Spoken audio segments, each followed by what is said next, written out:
upaya mencopot Anda, siapa orang yang paling bertanggung jawab atas pencopotan tersebut menurut Anda? Dua. Siapa? Siapa yang tak kenal dengan Gus Dur, ulama yang penuh kontroversi dengan banyak karomah yang tak banyak orang tahu? Berikut kami ulas 5 fakta karomah beliau yang kami ambil dari berbagai sumber terpercaya.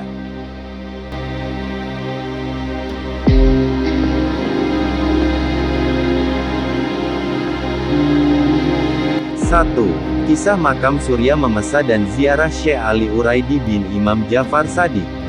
Di sela-sela acara tahlilan hari ke-7 wafatnya Gus Dur di Ciganjur, Jakarta Selatan, Selasa 5/1, Said Agil pernah diajak ziarah ke pedalaman Tasikmalaya, Panjulan. Gus Dur membawanya ke sebuah kuburan yang sepi. Untuk mencapai lokasi saja, harus menyeberang sebuah situ, danau. Saat tiba, Gus Dur menuju sebuah makam. Saat ditanya Said Agil, siapa jenazah yang telah dikebumikan di tanah ini? Gus Dur tidak langsung menjawab. Dia orang sakti. Dia mencari musuh agar dia bisa dikalahkan, ujar Said Agil meniru ucapan Gus Dur. Orang sakti yang dimaksud Gus Dur, sambung Said Agil, ternyata bernama Surya Mesesa, seorang penyebar agama Islam di Pulau Jawa. Gus Dur memberitahukan kepada Said Agil, mengapa Surya Mesesa bisa masuk Islam. Untuk mendapatkan musuh, Surya Memesa sampai ke Madinah, dan bertemu Syekh Ali. Sama Syekh Ali, Surya Mesesa disuruh mengangkat sebuah tongkat, dan tidak bisa. Karena itu, dia masuk Islam, ujarnya. Ceritanya, Gus Dur bersama Said Agil ingin membacakan surat Al-Fatihah untuk Syekh Ali sebanyak 1000 kali. Namun ketika mereka baru membacakan Al-Fatihah sebanyak 30 kali tiba-tiba seorang polisi datang mengusir mereka dan mengatakan, musyrik, haram. Untung saja mereka bukan penduduk setempat, sehingga tidak dihukum berat, karena bagi mereka ziarah kubur adalah larangan berat. Namun Gus Dur sempat marah kepada polisi itu, kamu musuh Allah, Wahabi, kata Gus Dur seperti dikutip Said Agil saat memberikan testimoninya usai memimpin tahlilal 7 hari di Ciganjur, Selasa, 5/1, malam. Said Agil bercerita, Gus Dur berziarah ke makam Syekh Ali Al-Uraidi karena Syekh ini konon sempat mengalahkan seorang yang hebat bernama Surya Mesesa. Ia merasa tak terkalahkan. Bahkan untuk mendapatkan musuh, Surya Memesa sampai ke Madinah, dan bertemu Syekh Ali Al-Uraidi. Sama Syekh Ali, Surya Mesesa disuruh mengangkat sebuah tongkat, dan tidak bisa. Karena itu, dia masuk Islam, ujar Said Agil. Cerita ini diperolehnya dari Gus Dur saat ia diajak berziarah ke pedalaman Tasikmalaya, Panjulan. Said Agil bertanya, makam siapa Gus? Gus Dur menjawab, dia orang sakti. Dia mencari musuh agar dia bisa dikalahkan. Karena itulah Gus Dur berziarah ke makam tersebut dan kemudian ke makam Syekh Ali Al-Uraidi. Menurut Kang Said, panggilan akrab Kiai Haji Said Agil Siraj, Gus Dur memang gemar berziarah ke makam para ulama dan sesepuh. Selain mendoakan mereka, dengan cara itu Gus Dur merangkai sejarah peristiwa yang terjadi beberapa ratus tahun yang lalu, yang bahkan tidak tertulis dalam buku-buku sejarah. Namun ada yang menarik ketika Gus Dur berziarah ke suatu makam, kata Kang Said. Kalau ada makam yang diziarahi Gus Dur, pasti kemudian makam itu ramai diziarahi orang. Gus Dur memang tidak hanya memberkahi orang yang hidup, tapi juga orang yang sudah mati, katanya disambut tawa hadirin. 2. Bertemu dan didoakan wali di Madinah. Setelah berziarah, beliau berdoa di Raudah. Malamnya Gus Dur ngajak Kiai Agil jalan-jalan ke masjid untuk mencari seorang wali. Setelah muter-muter di masjid, Kiai Agil ketemu sama orang pakai surban tinggi, lagi ngajar santrinya banyak, bilang sem Gus Dur. Apa ini wali Gus? Gus Dur bilang, bukan. Akhirnya cari lagi, ketemu seorang yang pakai surban dengan jidat hitam, Gus Dur bilang, bukan ini. Kemudian Gus Dur menghentikan langkah di dekat orang yang pakai surban kecil biasa, duduk di atas sajadah, baru Gus Dur bilang, ini adalah wali. Kemudian Kiai Agil memperkenalkan pada wali tersebut, dalam bahasa Arab, dan terjemahannya seperti ini. Syekh, ini si perkenalkan namanya Ustadz Abdurrahman Wahid, ketua organisasi Islam terbesar di Asia. Tujuan dari mencari wali ini ialah ingin didoakan oleh seorang wali. Akhirnya wali ini berdoa untuk Gus Dur semoga diridhoi, diampuni, hidupnya sukses. Setelah itu wali tersebut pergi sambil menyeret sajadahnya dan mengatakan, dosa apa saya?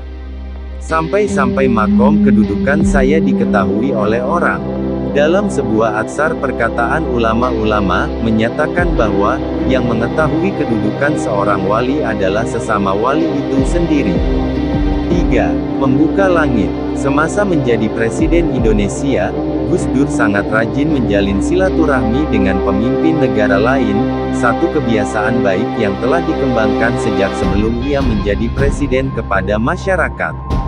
Salah satu lawatan pentingnya adalah ke India di awal Februari tahun 2000, setelah perjalanan panjang dari Eropa. Di negeri yang dialiri Sungai Gangga ini, Gus Dur bertemu dengan PM Atal Bihari Vajpayee dan Sonia Gandhi dan menerima gelar Doktor Honoris Causa dari Universitas Jawaharlal Nehru. Perjalanan panjang keliling Eropa dan pulangnya melewati India dan dilanjutkan ke Korea Selatan ini menggunakan pesawat kepresidenan, yang tentu saja memiliki standar keamanan dan pelayanan yang terbaik untuk orang paling penting di Indonesia. Pada kunjungan tersebut, ketika pesawat udara mendekati New Delhi, terdapat awan yang sangat gelap yang menutupi bandar udara sehingga tidak mungkin untuk mendarat di Bandara Internasional Indira Gandhi New Delhi, sehingga direncanakan mendarat di bandara lain terdekat sebagai alternatif. Bagi seorang presiden dengan jadwal yang sudah diatur secara ketat karena terbatasnya waktu, kondisi ini tentu akan membuat rencana kegiatan menjadi berantakan. Di tengah-tengah situasi seperti itu, tiba-tiba terjadi sebuah fenomena alam yang sangat ajaib. Tiba-tiba saja langit terbuka dan sehingga pesawat bisa melewati awan dan begitu bisa mendarat, langit kembali tertutup awan hitam kembali. Kisah ini disampaikan oleh pilot pesawat kepresidenan yang sedang bertugas kepada adik Gus Dur, Umar Wahid yang merasa takjub dengan kejadian tersebut. Ini kebetulan atau tidak, tapi pilot tersebut mengatakan dalam karirnya sebagai pilot, ia tidak pernah mengalami kondisi seperti itu, katanya. Sebagai pilot kepresidenan, tentu saja telah dipilih orang dengan jam terbang tinggi dan kemampuan terbaik. Kondisi seperti itu merupakan fenomena alam aneh yang baginya juga luar biasa dan tak terlupakan. 4. Gus Dur dan Mahfud MD. Kisah tentang Gus Dur kali ini dituturkan Mahfud MD, mantan Ketua Mahkamah Konstitusi (MK). Sebagai orang dekat Gus Dur, Mahfud tentu memiliki kenangan-kenangan kisah yang masih menancap, misalnya dalam bentuk humor atau dalam bentuk karomah. Ditemui salah satu media dalam acara deklarasi Mahfud MD sebagai Capres 2014 di Pondok Pesantren Asrama Perguruan Islam Ponpes Api Tegalrejo, Kabupaten Magelang, Jawa Tengah, politisi asal Madura itu antusias bercerita soal Gus Dur. Misalnya kisah ketika dia diangkat menjadi Menteri Pertahanan. Saya cerita pada suatu hari Presiden Abdurrahman Wahid memanggil saya dan mengatakan, Pak Mahfud saya perlu 3 ahli tata negara. Saya sudah punya 2 tapi kurang 1. Pertama ahli yang dimiliki Yusril. Yusril akan saya angkat kembali jadi Menkumham. Yang kedua Marsilam Simanjuntak akan saya angkat Menteri Sekretaris Kabinet. Lalu yang ketiga antum, kata Gus Dur. Mahfud pun merasa tidak percaya dengan apa yang dilakukan Gus Dur tersebut. Bahkan dia langsung menawar beberapa kali supaya tidak dijadikan Menteri Pertahanan. Namun beberapa kali penolakan tidak digubris sama sekali oleh Gus Dur. Saya tidak percaya. Saya kira saat itu Menteri Pertanahan. Ternyata bukan Menteri Pertanahan, tapi Menteri Pertahanan. Saya lalu bilang, tidak pernah belajar ketahanan. Gus Dur menjawab, saya saja tidak belajar jadi presiden, bisa jadi presiden, politik itu sifatnya umum, kata Mahfud menirukan Gus Dur. Mahfud lalu menawar, bagaimana kalau Menteri Kehakiman? Gus Dur mengatakan tidak bisa karena Yusril senang berada di situ. Bagaimana kalau Menteri Sekretaris Kabinet? Tidak bisa, karena Marsilam orangnya teliti. Saya perlukan tenaganya urus surat biar tidak salah. Saya tawar, Bapak Presiden, saya urus Deputi Kemenkumham gantikan Pak Hasbala M. Saad. Tidak bisa besok saya bubarkan, tutur Mahfud. Mahfud kemudian keluar dan langsung diberi masukan oleh salah seorang temannya supaya tidak menolak permintaan Gus Dur menjadi Menteri Pertahanan.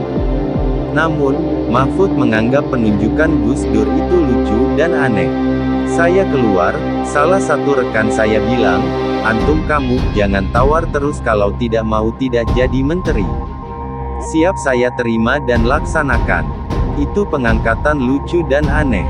Ketika jabatan itu saya terima besok jam 8 malam rencana akan diumumkan. Lalu saya disuruh berikan kartu nama. Tidak punya kartu nama, akhirnya saya tulis di kertas. Saya tidak bawa kartu nama, ucapnya. Begitu pulang ke rumah, Mahfud langsung mengatakan ke keluarganya bahwa dirinya ditunjuk sebagai menteri. Namun, istrinya tidak percaya dengan pengumuman yang disiarkan televisi dan dipercepat pengumumannya. Saya bilang sama anak-anak dan keluarga kumpul. Tapi tiba-tiba pengumuman menteri dimajukan. Diumumkan jam 4 sore. Anak-anak saya pada main. Ketika diumumkan hanya ada istri saya tidak percaya. "Bukan, masa kamu jadi menteri?" Kemudian saya yakinkan, terus telepon berdering di tengah malam, ungkapnya. Bahkan, penunjukan Mahfud sebagai Menhan oleh Gus Dur saat itu mendapatkan banyak protes dari berbagai kalangan. Di antaranya, tokoh reformasi saat itu Amin Rais bahkan Wakil Presiden Megawati juga memprotes rencana Gus Dur itu. Yang mengagetkan banyak komentar sinis. Amin Rais marah. Amin ngomong, "Itu salah itu, Gus Dur pilih teman jadi menteri.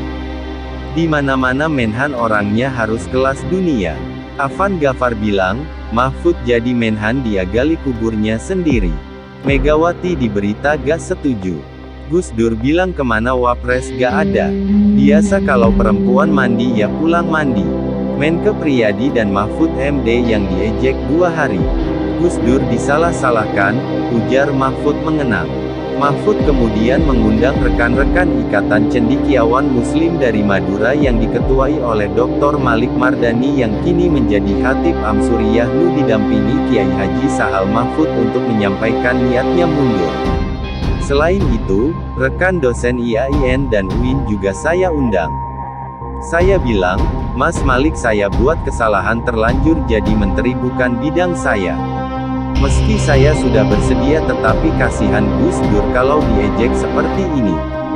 Saya ndak minta, maksud saya kenal Gus Dur tapi tidak pernah dekat tiba-tiba dipanggil jadi menteri.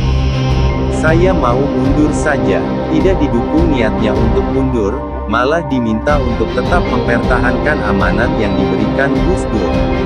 Malahan, di tengah pertemuan itu, Mahfud langsung ditelepon oleh Gus Dur untuk tidak mundur dari jabatan Menhan. Malik beri nasihat, kalau tidak minta jabatan menterinya sampean jangan mundur. Jangan kamu minta jabatan, karena kamu akan sendiri dan dibiarkan oleh Allah. Tapi kalau kamu tidak minta jabatan, maka Allah akan membantumu. Tiba-tiba handphone berdering sedang ada tamu. "Halo Pak Mahfud, ini ajudan Presiden mohon bicara." Presiden bicara. "Saya lagi di Gresik, Pak Mahfud, sedang meresmikan semen Gresik, Pak Mahfud jangan mundur," selorohnya. Momentum itu bagi Mahfud terasa aneh dan ajaib karena seolah-olah Gus Dur mengetahui pertemuan itu tanpa diberitahu oleh siapapun. Dia tidak tahu, apakah itu sesuatu yang kebetulan atau tidak. Tapi dia menilai, sepertinya Gus Dur dari kejauhan tahu. "Anda bekerja saja, sebulan ke depan nanti jadi orang hebat." Dari situ kemudian saya belajar sehingga saya simpulkan cerita tentang Gus Dur. Apa yang saya bawa dari amanat Gus Dur adalah ikon Nu terkemuka. Amanat seperti ditulis dalam spanduk depan amanat yang dibawa, Pikirannya Gus Dur adalah ahlu sunnah wal jamaah, pungkas Mahfud.